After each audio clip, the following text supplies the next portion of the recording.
BNP এবং জামায়াতের মধ্যে পার্থক্য কোথায়, এই ভিডিওটি সম্পূর্ণ দেখলে আপনি ক্লিয়ার বুঝতে পারবেন। ধানের শীষের মার্কা যে পাবে তার বাইরে যদি কেউ দলের নির্দেশের বাইরে গিয়ে কাজ করে, দল কিন্তু তার ব্যাপারে খুব শক্ত ডিসিশন নেবে। এটা অলরেডি দল এই মেসেজটা সকল স্তরে দিয়ে দেওয়া হয়েছে। ছেড়ে দিতে বলা হয়, আপনি কি ছেড়ে দিবেন? এটা তো একেবারেই ব্যক্তিগত প্রশ্ন, এটা তো আপনি করতে পারেন না, এটা ভবিষ্যতে বলবে। এই প্রশ্নটি আমি শিশির মনিরকেও বলবো, যেহেতু জামাতের পক্ষ থেকে বলা হয়েছে যে 100 আসন ছেড়ে দেওয়া হবে নির্বাচনে, জামাতের সেক্রেটারি জেনারেল বলেছেন। জনাব শিশির মনির, আপনার কাছে আমার প্রশ্ন হচ্ছে যে কাদেরকে আসলে ছেড়ে দেওয়া হবে? যদি এই 100 আসনের ভিতরে আপনার আসনটি পড়ে যায়, তাহলে আপনার প্রতিক্রিয়া কি হবে?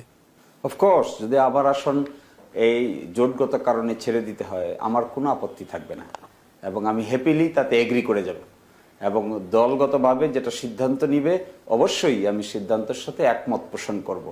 ইলেকশন করার জন্য তো আমি মরিয়া নই। দলীয়ভাবে কেন্দ্রীয়ভাবে যে সিদ্ধান্ত হবে এই সিদ্ধান্ত মেনে নিব, কারণ আমরা অত্যন্ত ডিসিপ্লিনড পলিটিক্যাল পার্টি।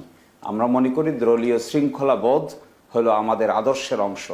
সুতরাং কোনোভাবেই কোনো কারণেই কখনোই আমরা দলীয় শৃঙ্খলার বাইরে এক বিন্দু পরিমাণও যাব না।